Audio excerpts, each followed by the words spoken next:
সকাল প্রিয় দর্শক, আপনাদের সবাইকে আমন্ত্রণ জানিয়ে শুরু করছি চ্যানেল 24 এর সাপ্তাহিক নিয়মিত আয়োজন জিসকা প্রেজেন্স পিউলি মেডিকেল 24 অনুষ্ঠানে আজকে পর্ব। সাথে আছি ডাক্তার সিফাত রহমান।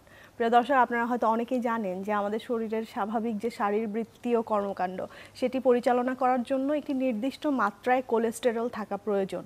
তো কোলেস্টেরলের মাত্রাটা আসলে যখনই সীমা ছাড়িয়ে যায় তখনই শুরু হয় বিপত্তি, এবং সেই বিপত্তির যে প্রধান টার্গেট আমরা বলি সেটা হচ্ছে আমাদের যে হার্ট বা আমাদের হৃৎপিণ্ড।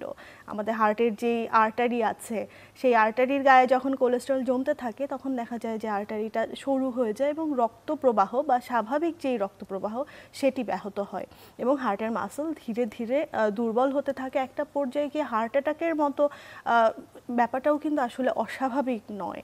তো প্রিয় দর্শক, আজকের পর্বে আমরা সেই বিষয়গুলো নিয়েই কথা বলবো। চেষ্টা করব আপনাদের মনে যেই প্রশ্নগুলো আসলে স্বাভাবিকভাবে থাকে যে আসলে কোলেস্টেরল কী বা কোলেস্টেরলের মাত্রা কখন ছাড়িয়ে যাচ্ছে সেই বিষয়গুলো চেষ্টা করছি আপনাদের সাথে শেয়ার করার। আমাদের সাথে আজকে স্টুডিওতে উপস্থিত আছেন আমাদের দেশে অত্যন্ত খ্যাতনামা একজন কার্ডিওলজিস্ট, আমাদের আজকের আমন্ত্রিত অতিথি অধ্যাপক ডাক্তার আব্দুল্লাহ আল শাফি মজুমদার। ধন্যবাদ। প্রাক্তন পরিচালক, জাতীয় হৃদরোগ ইনস্টিটিউট এবং সোহরাওয়ার্দী হাসপাতাল, প্রাক্তন পরিচালক ও অধ্যাপক, জাতীয় বাতজ্বর ও হৃদরোগ নিয়ন্ত্রণ কেন্দ্র।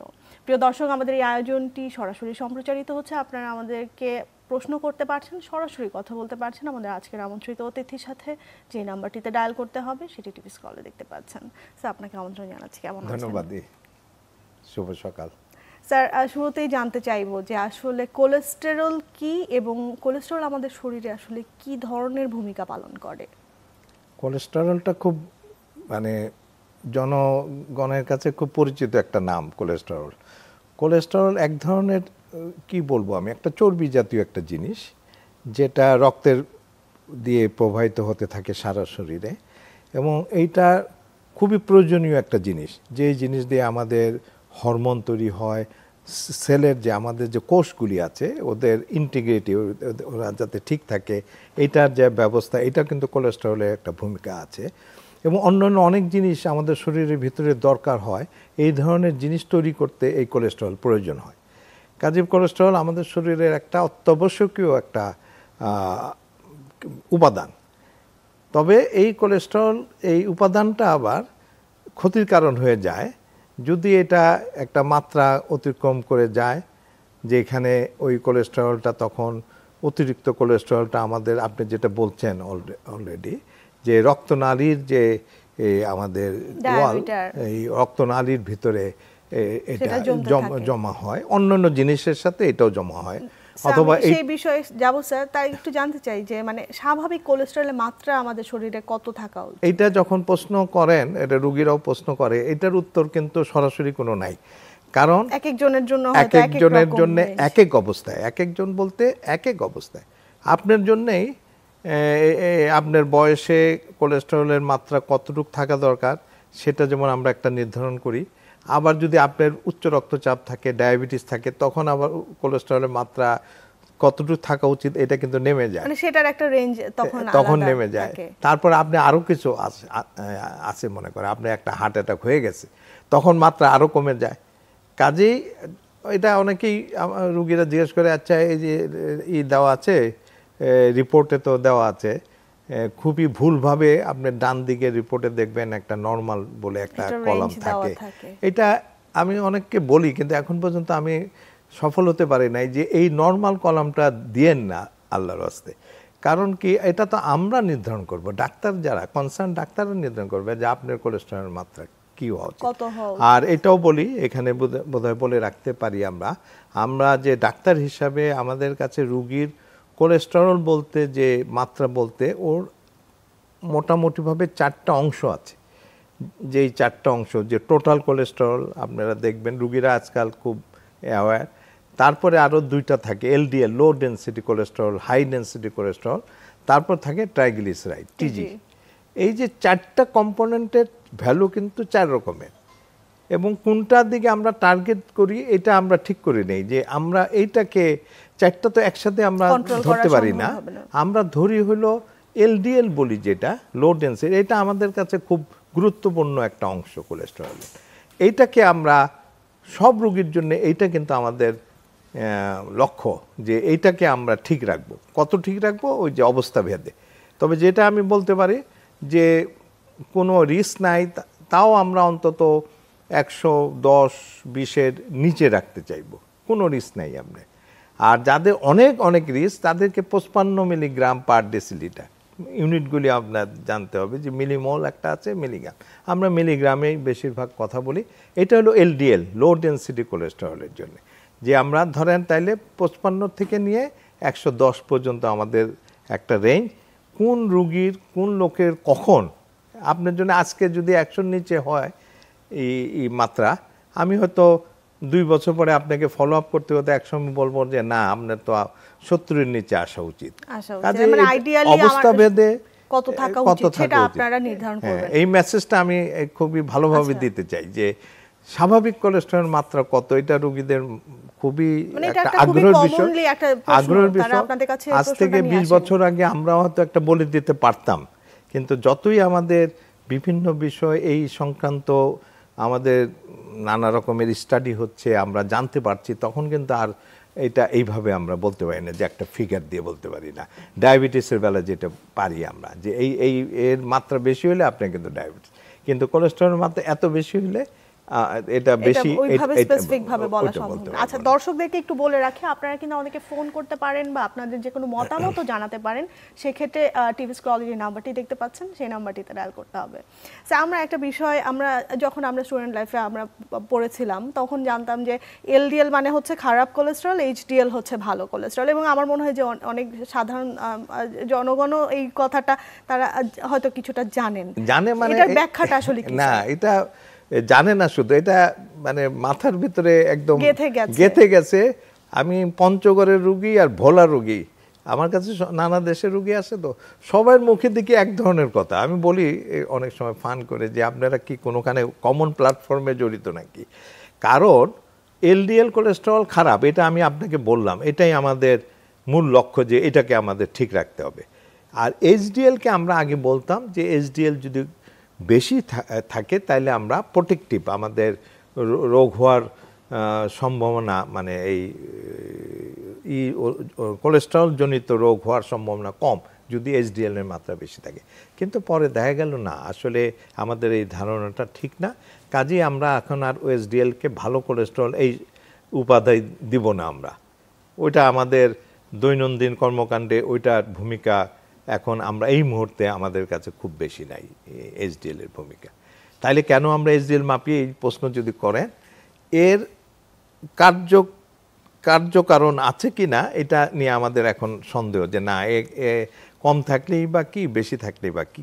কিন্তু এ যদি কম থাকে তাইলে রিস্ক বেশি, হার্টের রোগে রিস্ক বেশি, এইটা কিন্তু আবার ঠিক আছে, মানে এটা এভিডেন্স দিয়ে, এটা এভিডেন্স যে কম থাকলে রিস্ক বেশি। কিন্তু কমকে বাড়ানোর যে উপায় বিভিন্ন চেষ্টা করা হয়েছে, করে দেখা গেছে লাভ হয় না, মানে তাতে খুব বেশি প্রোটেকশন সেটাতে হচ্ছে না, বরং ক্ষতি হয়। ওই যে ওষুধ দিয়ে আমরা বাড়াইতে চাই, কাজে এটাকে আর আমরা ভালো কোলেস্টেরল শব্দটা আবার আমরা ইউজ করি না, করব না। কিন্তু ওই খুব আপনার আমাদের এই ছাত্র অবস্থায় এই কথা বলছি, ব্যাড অ্যান্ড গুড বলতে খুব সুবিধা হয়, কাজেই এই গুড বলে কিছু শব্দটা নেই যে এটা নিয়ে, মানে সেটা আসলে নির্দিষ্ট যে রেঞ্জ আছে বা যে তার বয়স ভেদে, তার শারীরিক অন্যান্য কন্ডিশন দেখি আমরা যে এটা আপনার অনেক বেশি, তাহলে আপনার রিস্কটা একটু কম, এরকম রিস্ক মাপার জন্য। আচ্ছা, রোগের নিয়ন্ত্রণের জন্য মানে এটা সরাসরি কোনো প্রোটেকশন দিচ্ছে, প্রোটেক্টিভ ফ্যাক্টর হিসেবে কাজ করছে, সেরকম কোনো তথ্য প্রমাণ আপনাদের কাছে নেই। আচ্ছা, আমাদের খাদ্যাভ্যাস নিয়েই আমি কথা বলতে চাই, কারণ খাদ্যাভ্যাস আমাদের জীবনের মানে সবচেয়ে বড় একটা রোল প্লে করছে এই ক্ষেত্রে। আমরা কি খাচ্ছি, প্রতিনিয়ত আমরা কি আসলে নিচ্ছি আমাদের শরীরে, সেটার উপর নির্ভর করছে যে কোলেস্টেরলের মাত্রাটা কেমন হবে। তো এই বিষয় নিয়ে এটাও একটুখানি আমাদের বোধহয় ডাইলেমা আছে। আচ্ছা, যে খাদ্যাভ্যাস দিয়ে কোলেস্টেরলের মাত্রা বাড়েই, এই ধরনের কোনো এভিডেন্স কিন্তু নাই। খুব রিসেন্টলি আমরা একটা পেপার পেলাম, এটা আমেরিকা থেকে, যে ওরা পরীক্ষা করেছিল যে গরুর মাংস খেলে হার্টের রোগ বাড়ে কিনা, এটা কয়েক বছরের সম্পর্ক আছে, হ্যাঁ, কয়েক বছরের একটা স্টাডির রেজাল্ট হইল কোনো সম্পর্ক নাই। গরুর মাংস খাওয়ার পরিমাণ, ডিউরেশন, এগুলির সাথে হৃদরোগ হওয়ার কোনো সম্পর্ক নাই।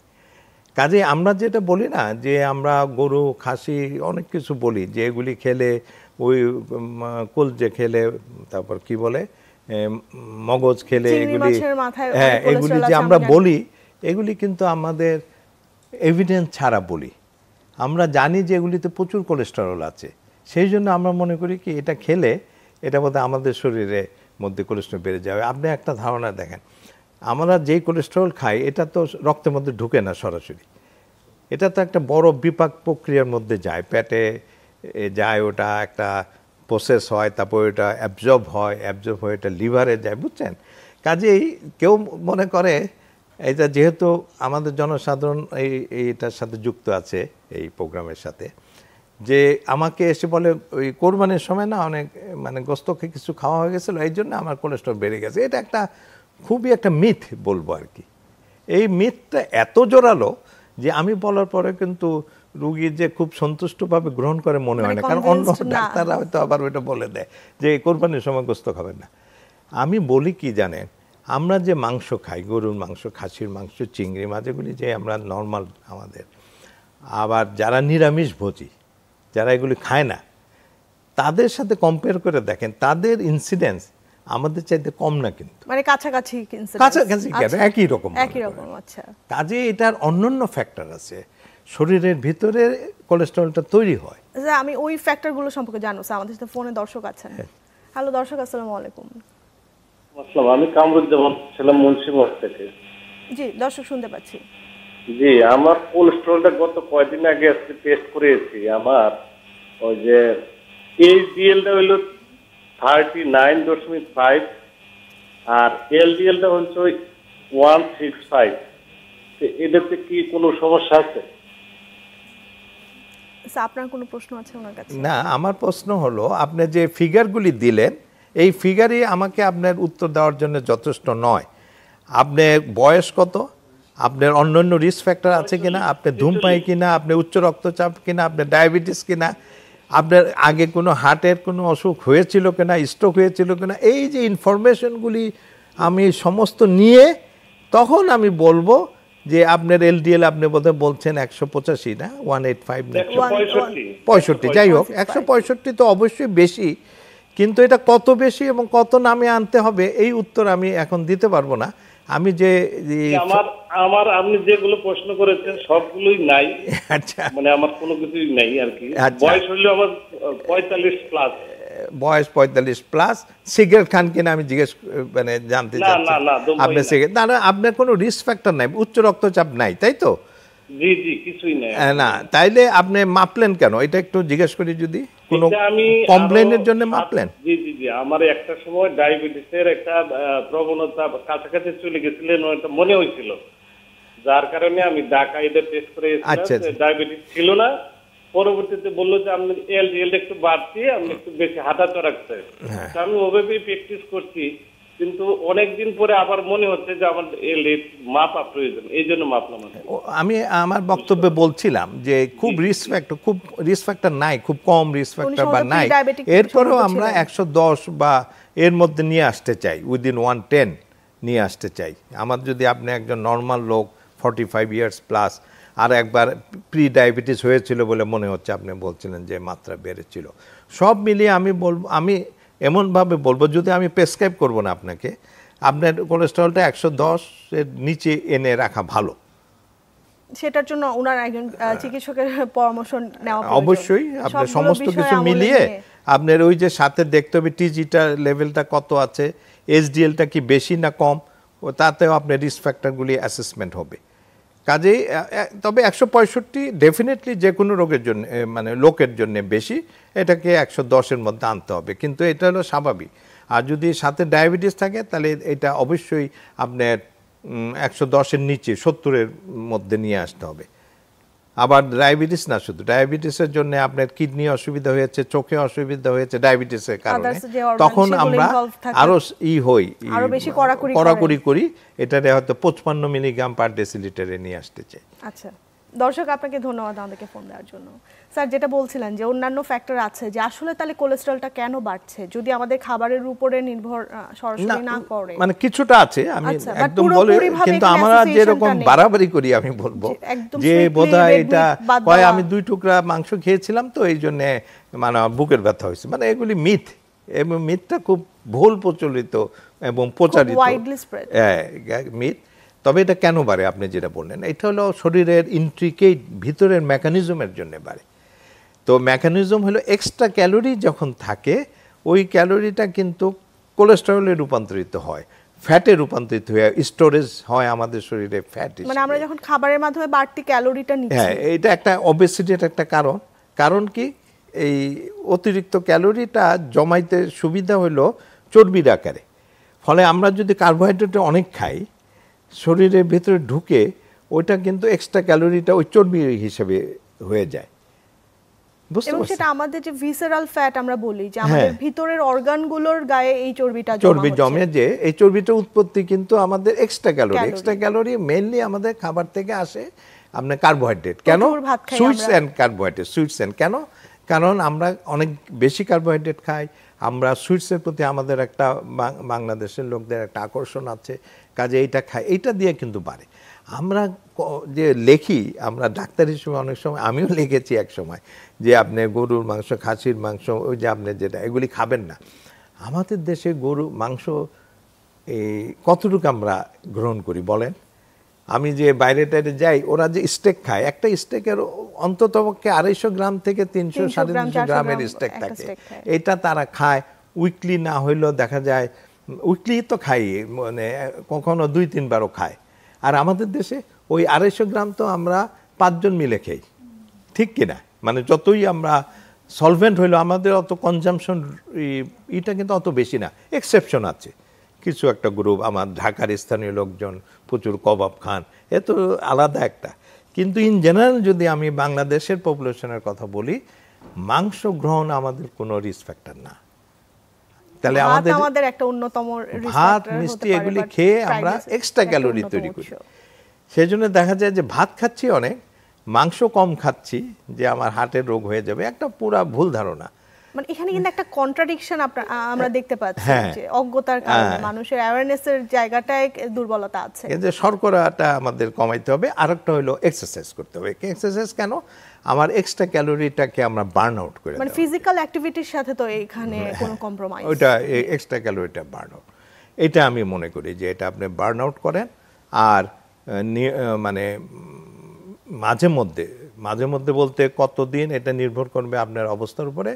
আমরা 4 থেকে 6 মাস, যাদের কোলেস্টেরল বেশি থাকে তাদের অন্তত 4 থেকে 6 মাস পর পর আমরা পুরো কোলেস্টেরলের হিসাবটা নিতে চাই।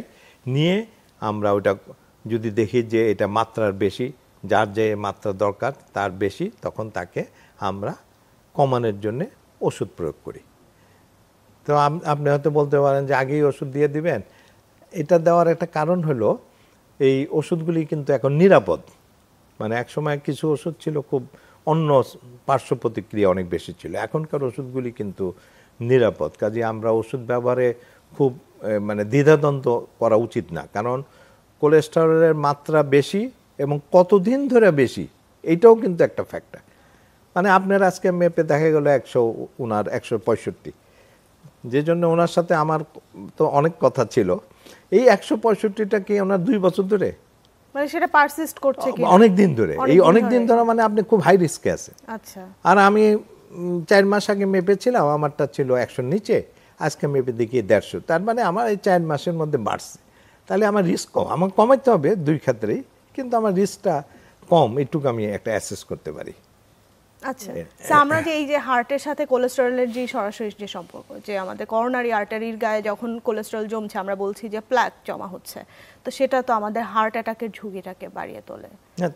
এটা নিয়ে আজকে আমরা কথা বলবো এবং আমাদের কনসার্ন কিন্তু আসলে ওটাই আমাদের শুরু হয়েছে ওটা দিয়ে। যদিও স্ট্রোক যেটা আমরা বলি, ব্রেনের রক্তনালী কিন্তু একই কারণে প্লাক হয়। কাজে আমরা এখন শব্দটা আমরা সেরেব্রোভাস্কুলার, মানে ব্রেন এবং হার্টের রক্তনালীকে আমরা একই চোখে দেখি, তারা একই রকম ভাবে, হ্যাঁ, কোলেস্টেরল ওইভাবে জমে হার্টের রক্তনালীতেও, এবং এগুলিকে আমরা এন আর্টারিস বলি, মানে এর কিন্তু কখনো কখনো বাইরে থেকে সাপ্লাই হয়, কিন্তু মূলত রক্তনালীগুলি কিন্তু একদম এটা ব্লক হইলে এটার যে রক্ত সাপ্লাই দিচ্ছে ওই জায়গাটা আর রক্ত পায় না, তাহলে ওই জায়গাটা আমাদের রক্ত না পাওয়া মানে কি ওই জায়গাটা নষ্ট হবে। যেমন আপনি আঙ্গুলে অনেকক্ষণ ধরে চাপ দিয়ে রাখেন, রক্ত না থাকলে কি হবে, নীল হবে, তারপর আস্তে আস্তে ওইটা ব্যথা করবে, তার মানে হচ্ছে কিন্তু টিস্যু নষ্ট হতে যাচ্ছে।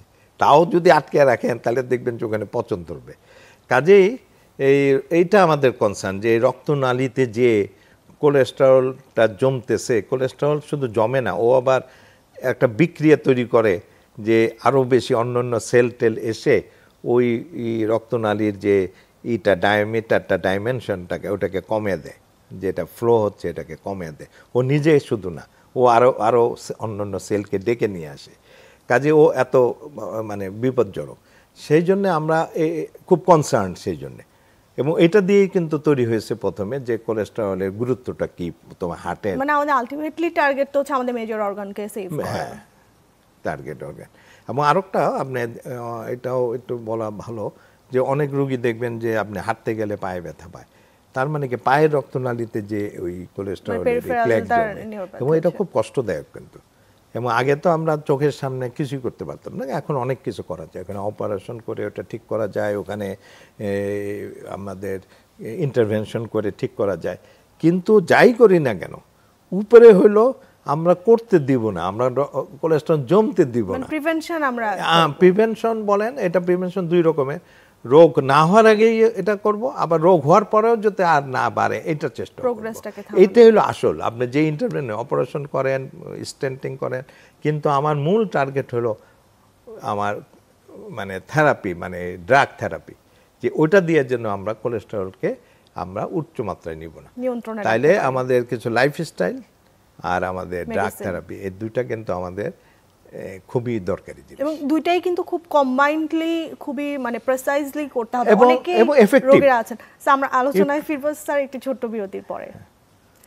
প্রিয় দর্শক, জিসকা প্রেজেন্স পিউলি মেডিকেল 24 অনুষ্ঠানে এই পর্যায়ে একটি ছোট্ট বিরতিতে যাচ্ছি। বিরতির পর ফিরে আসছি, সাথেই থাকুন। প্রিয় দর্শক, বিরতি শেষে আবার আমন্ত্রণ জানাচ্ছি চ্যানেল 24 এর সাপ্তাহিক নিয়মিত আয়োজন জিসকা প্রেজেন্স পিউলি মেডিকেল 24 অনুষ্ঠানে। সাথে আছি ডাক্তার সিফাত রহমান। আজকের পর্বে আমরা কথা বলছি হার্টের সুরক্ষায় কোলেস্টেরল নিয়ন্ত্রণের যে গুরুত্ব সেই বিষয়ে। আর আমাদের সাথে আজকে স্টুডিওতে উপস্থিত আছেন অধ্যাপক ডাক্তার আব্দুল আল শাফি মজুমদার, প্রাক্তন পরিচালক জাতীয় হৃদরোগ ইনস্টিটিউট সোহরাওয়ার্দী হাসপাতাল এবং প্রাক্তন পরিচালক ও অধ্যাপক জাতীয় বাতজ্বর ও হৃদরোগ নিয়ন্ত্রণ কেন্দ্র। প্রিয় দর্শক, আমাদের এই আয়োজনটি সরাসরি সম্প্রচারিত হচ্ছে। আমাদেরকে ফোন করতে চাইলে টিভি স্ক্রলে যে নাম্বারটি দেখতে পাচ্ছেন সেই নাম্বারটিতে ডায়াল করতে হবে। স্যার, বিরতিতে যাবার আগে আপনার সাথে কথা হচ্ছিল, তো আরেকটা বিষয় আমি একটু জানতে চাই যে আসলে এই যে কোলেস্টেরল নিয়ন্ত্রণে আপনারা ওষুধ দিচ্ছেন রোগীকে, অনেক রোগী কিন্তু ওষুধ খেয়ে মনে করেন যে তিনি সুস্থ থাকবেন, পাশাপাশি যে লাইফস্টাইল মডিফিকেশনের কথাগুলো আসে যে ভাতের পরিমাণ কমানো বা আমরা প্রচুর সুগার ইনটেক করি সেটাকে একটু রেস্ট্রিক্ট করা, পাশাপাশি ফিজিক্যাল অ্যাক্টিভিটির এখানে একটা বিশাল ভূমিকা আছে।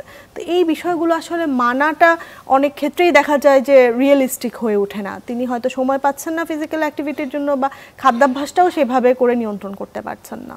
সেই বিষয়ে কি না, সেটা তো রোগীদেরকে ওটা কাউন্সেলিং এর দরকার আছে। যে আমি ওষুধ দিচ্ছি, আমি এটা বলি, সবাইকেই বলি, আজকেও বলছি যে ওষুধ খাচ্ছেন, যেমন ডায়াবেটিসের কথাই ধরেন, নিয়ন্ত্রণের জন্য ওষুধের দরকার হলে ওষুধ খাচ্ছেন, কিন্তু এর সাথে ফিজিক্যাল অ্যাক্টিভিটি দিয়ে কমানোর চেষ্টা কিন্তু অব্যাহত রাখতে হবে।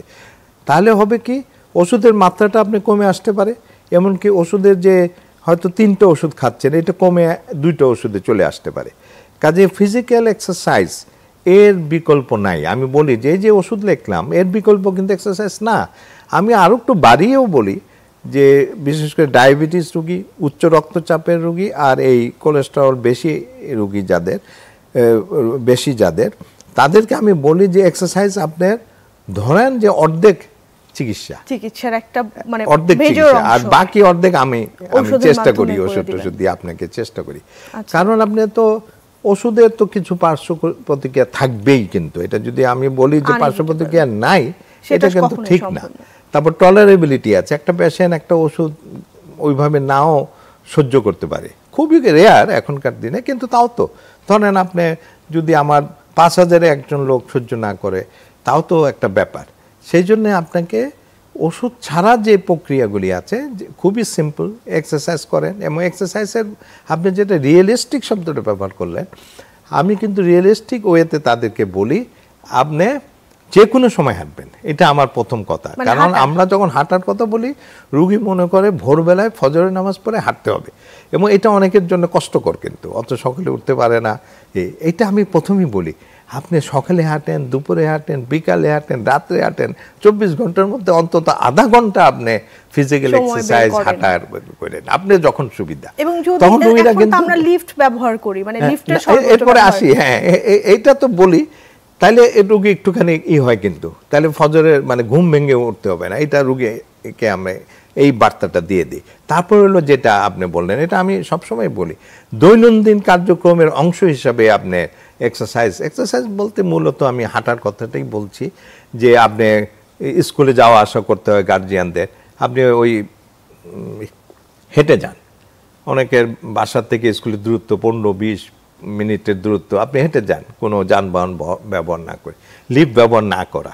তারপরে এরকম আর কি, যে কোনো মার্কেটে যাচ্ছেন আপনি হেঁটে গেলেন, এগুলিও কিন্তু দৈনন্দিনের মধ্যে যদি আপনি নিয়ে আসতে পারেন, এটাও কিন্তু আপনার দেখা যায় যে আমাদের এক্সারসাইজের যে প্রেসক্রিপশন তার মোটামুটি অর্ধেক হয়তো হয়ে যায়, আর বাকি অর্ধেক আপনি একটু শুধু এক্সারসাইজ মনে করে আপনাকে হাঁটতে হবে। অথবা আর একটা যাদের বয়স 40 বা 45-এর নিচে, তাদেরকে আমি উৎসাহিত করি যে আপনি খেলাধুলা করেন, ওই ব্যাডমিন্টন খেলেন, কি করেন, যেটাই আপনি খেলেন, আপনার যা ইচ্ছা, ওইটা আউটডোর কোনো গেম বা ইনডোর গেম যেগুলিতে পরিশ্রম হয় এগুলি করে। আজকাল আমি অন্তত শহরের অফিসগুলিতে দেখি যে এই সমস্ত খেলার প্রচলন আছে। গ্রামের লোকদের উৎসাহিত করি, যদিও আজকাল খুব দুঃখজনক যে গ্রামে পুকুরগুলি আর এখন ব্যবহারযোগ্য নাই। বেশিরভাগ জায়গায় প্রত্যন্ত অঞ্চলের লোকদেরকে জিজ্ঞেস করি, কয় পুকুর তো এখন আর ভালো নাই, তবুও যাদের ভালো আছে এদেরকে সাঁতার কাটতে বলি। খুব ভালো একটা কার্ডিও অ্যাক্টিভিটি, খুবই ভালো। সাঁতারটা হলো কি, আপনার সব অঙ্গ প্রত্যঙ্গগুলিকে আপনি সঞ্চালন করেন, তো without any increasing your tone, muscle tone কিন্তু বাড়ে না সাঁতারে। হ্যাঁ, কাজে এই যে আইসোটোনিক এক্সারসাইজ বলি, এটা সাঁতার হলে একদম আইডিয়াল একটা আইসোটোনিক এক্সারসাইজ।